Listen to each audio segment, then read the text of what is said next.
Hello दोस्तों, नमस्कार। SM के चैनल पर मैं आप सभी का बहुत बहुत स्वागत करता हूं।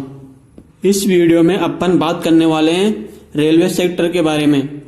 बट दोस्तों, उससे पहले मैं आपको क्लियर कट डिस्क्लेमर देना चाहता हूं। मेरी तरफ से किसी भी शेयर को बाय एंड सेल करने की कोई रिकमेंडेशन नहीं है। ये वीडियो सिर्फ और सिर्फ एजुकेशन एंड इन्फॉर्मेशन पर्पज के लिए है। तो चलिए दोस्तों, वीडियो को स्टार्ट कर लेते हैं।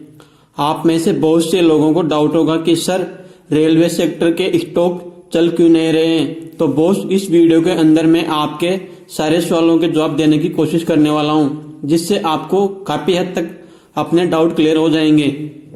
दोस्तों, रेलवे सेक्टर का सबसे बड़ा फोकस होता है यूनियन बजट पर, क्योंकि जितना बड़ा रेलवे का बजट होगा, रेलवे के शेयरों के परफॉर्मेंस करने का चांस भी फिर उतना ही बढ़ जाता है।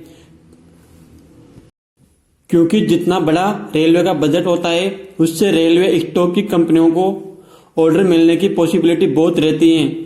अगर कंपनियों को लगातार ऑर्डर मिलते रहेंगे तो कंपनियां अच्छा परफॉर्मेंस करती रहेगी। दोस्तों, अगर मैं आसान वर्ड्स में बोलूं तो जितना बड़ा रेलवे बजट का कैपेक्स होगा, कंपनियां उतना ही अच्छा ग्रोथ दिखा सकती हैं। अब हम रेलवे बजट का पिछले 5 साल का डाटा देख लेते हैं। जैसे 2020-21 में रेलवे का बजट 1,61,042 करोड़ रुपए था, जो 2021-22 में बढ़ के 2,15,058 करोड़ रुपए हो गया। फिर 2022-23 में यह बढ़ के 2,45,800 करोड़ रुपए हो गया। फिर 2023-24 में रेलवे का बजट बढ़ के 2,40,000 करोड़ रुपए हो गया। फिर 2024-25 में बढ़ के 2,55,393 करोड़ रुपए हो गया, जो अभी करंट ईयर में 2024-25 में 2,62,200 करोड़ रुपए का हो गया। दोस्तों, आप देख सकते हो कि पिछले 5 साल में हमारे रेलवे का बजट किस प्रकार से बढ़ा है। और दोस्तों, इन पिछले 5 साल में रेलवे के ऑलमोस्ट सभी शेयरों ने भर के रिटर्न दिए हैं। आप कोई से भी शेयर का डाटा उठा के देख लीजिए पिछले 5 साल का। जिन्होंने 5 साल पहले इन रेलवे शेयरों में पैसा लगाया होगा, वो आज भारी प्रॉफिट में हैं, क्योंकि पिछले 5 ईयर में रेलवे के शेयरों ने मल्टीबैगर रिटर्न दिया है। दोस्तों, अगर आप सभी सोच रहे हो कि इन शेयरों ने पिछले 5 साल में मल्टीबैगर रिटर्न क्यों दिया है, तो दोस्तों इसका रीजन सिर्फ और सिर्फ ये कि ये बजट। आप जैसा देख सकते हो कि गवर्नमेंट ने पिछले 5 साल में रेलवे का बजट कितनी अच्छी तरीके से बढ़ाया है, क्योंकि रेलवे के लिए बजट ही सब कुछ होता है। क्योंकि जितना ज्यादा बड़ा बजट रहेगा, रेलवे की कंपनियों को उतना ही ज्यादा ऑर्डर मिलने की पॉसिबिलिटी रहेगी। आप में से बहुत सारे लोगों ने नोटिस किया होगा कि पिछले 1 साल से रेलवे के शेयर सिर्फ नीचे नीचे की तरफ जा रहे हैं। तो बॉस, उसका रीजन है 2024-25 का बजट, जिसमें ज्यादा ग्रोथ नहीं थी। आप खुद देख सकते हो कि 2024-25 के अंतरिम बजट और 2024-25 के फाइनल बजट में कितना सा डिफरेंस है। क्या आपको इसमें कुछ ज्यादा ग्रोथ नजर आ रही है? मुश्किल से 1-2% की ग्रोथ नजर आ रही है। एक तरह से पिछला बजट ऑलमोस्ट फ्लैट ही रहा है, जिससे क्या हुआ कि दोस्तों, रेलवे सेक्टर थोड़ा सा नाराज होते हुए देखने को मिल गया, जिससे ये नीचे की तरफ जा रहा है या साइड वे मूव कर रहा है। इनके नीचे आने का एक और रीजन है दोस्तों, वो है प्रॉफिट बुकिंग। क्योंकि जिन्होंने 5 साल पहले पैसा लगाया होगा, उनको अच्छा प्रॉफिट हुआ है। तो प्रॉफिट बुकिंग के चलते भी रेलवे शेयर 1 साल से नीचे चल रहे हैं। रेलवे शेयर के लिए सबसे बड़ी जड़ी बूटी दोस्तों यूनियन बजट रहता है, क्योंकि इनके लिए यूनियन बजट ही माई बाप सब कुछ होता है। और बॉस, आप सभी को पता है ना कि भारत सरकार ने इंडिया को 2047 तक विकसित कंट्री बनाने का टारगेट रखा है। तो उस लक्ष्य को हासिल करने के लिए अभी गवर्नमेंट को रेलवे सेक्टर में कितना काम करना बाकी है। दोस्तों, अगर मैं मेरी तरफ से बोलूं तो अभी भारत सरकार को रेलवे में बहुत सारा विकास करना बाकी है। अभी रेलवे में मोटे तौर पर 20 से 30% का विकास हुआ है। इंडिया को डेवलप्ड कंट्री बनने के लिए रेलवे सेक्टर को बहुत बड़ा बूस्ट करना जरूरी है, क्योंकि रेलवे हमारे देश की रीढ़ की हड्डी मानी जाती है। यह हर दिन लाखों करोड़ों अरबों रुपयों का माल एक जगह से दूसरी जगह ले जाने का काम करती है और यात्रियों को अपने गंतव्य तक पहुंचाने का काम भी करती है। अगर आपको लगता है कि अभी आने वाले कुछ सालों में रेलवे सेक्टर अच्छा कर सकता है तो आप इस सेक्टर की कंपनियों के बारे में स्टडी कर सकते हो, लेकिन उसके साथ ही आपका फोकस हमेशा गवर्नमेंट के यूनियन बजट पर भी रहना चाहिए, क्योंकि इनके लिए बजट ही सब कुछ होता है। गवर्नमेंट इनके लिए बजट में जितना बड़ा कैपेक्स करेगी ये सेक्टर भी उतना ही अच्छा कर सकता है। अब मैं आपके सामने कुछ रेलवे कंपनियों के नाम रखने की कोशिश करता हूं जो फ्यूचर में रेलवे बजट बढ़ने पर अच्छा परफॉर्मेंस दिखा सकती है।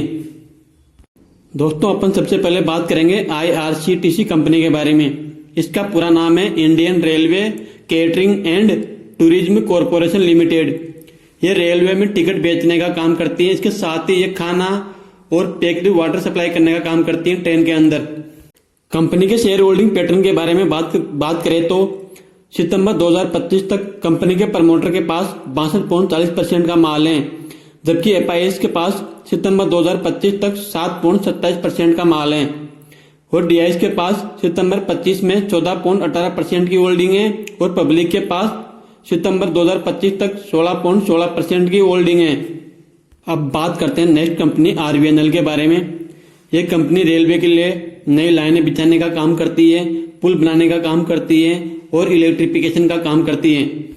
कंपनी के शेयर होल्डिंग पैटर्न की बात करें तो सितंबर 2025 तक प्रमोटर के पास 72.84% का होल्डिंग है, जबकि FIS के पास 4.67% की होल्डिंग है और DIS के पास 6.39% की होल्डिंग है। पब्लिक के पास 16% के आसपास की होल्डिंग है।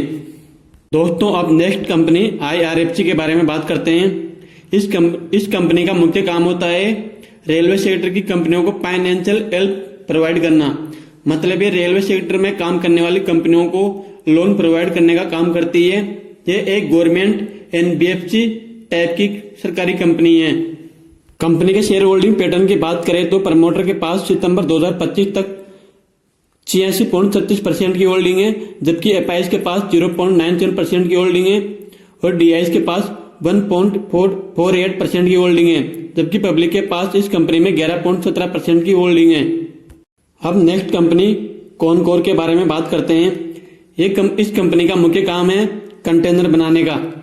कंपनी के शेयर होल्डिंग पैटर्न की बात करें तो सितंबर 2025 तक प्रमोटर के पास 54.80% की होल्डिंग है, जबकि FIS के पास 12.38% की और DIS के पास सितंबर 2025 तक 25.82% की होल्डिंग है, जबकि पब्लिक के पास 7.01% की होल्डिंग है। अब next company IRCON international limited के बारे में बात करते हैं। इस कंपनी का मुख्य काम रेलवे के लिए नई लाइनें बिछाना, सिग्नल लगाना और रेलवे को मॉडर्नाइजेशन करने का काम करती है। इसके साथ ही कंपनी रोड और पुल बनाने का काम भी करती है। कंपनी श्रीलंका, मलेशिया और नेपाल में रेलवे से रिलेटेड इंफ्रा प्रोजेक्ट में भी काम करती है। कंपनी के शेयर होल्डिंग पैटर्न की बात करें तो सितंबर 2025 तक प्रमोटर के पास 65.17% की होल्डिंग है, जबकि FIS के पास 4.61% की होल्डिंग है और DIS के पास 1.64% की होल्डिंग है। पब्लिक के पास इस कंपनी में सितंबर 2025 तक 28.29% की होल्डिंग है। दोस्तों, अपन ने अभी तक जितनी भी रेलवे कंपनियों के बारे में बात की है, ये कंपनियां सारी गवर्नमेंट कंपनियां हैं और इनमें प्रमोटर भी गवर्नमेंट ही है। अब नेक्स्ट कंपनी जुपिटर वैगन के बारे में बात करते हैं। यह प्राइवेट कंपनी है। ये रेलवे के लिए वैगन बनाने का काम करती है। कंपनी के शेयर होल्डिंग पैटर्न की बात करें तो सितंबर 2025 तक प्रमोटर के पास 68.09% की होल्डिंग है, जबकि FIS के पास 4.42% की होल्डिंग है। DIS के पास 1.03% की होल्डिंग है, जबकि पब्लिक के पास सितंबर 2025 तक कंपनी में 26.46% की होल्डिंग है। अब लास्ट कंपनी टीटागढ़ के बारे में बात करते हैं। ये कंपनी रेलवे के लिए वैगन और मेट्रो के लिए कोच बनाने का काम करती है। कंपनी के शेयर होल्डिंग पैटर्न की बात करें तो सितंबर 2025 तक प्रमोटर के पास 46.46% की होल्डिंग है, जबकि FIS के पास सितंबर 25 तक 9.56% की होल्डिंग है, जबकि DIS के पास 12.77% की होल्डिंग है और पब्लिक के पास सितंबर 2025 तक 37.19% की होल्डिंग है। तो ठीक है दोस्तों, मैंने आपके सामने ये कुछ रेलवे कंपनियां रखी हैं जो बजट बनने पर अच्छा परफॉर्मेंस कर सकती हैं। आप चाहो तो इन कंपनियों को स्टडी कर सकते हो। Thank you.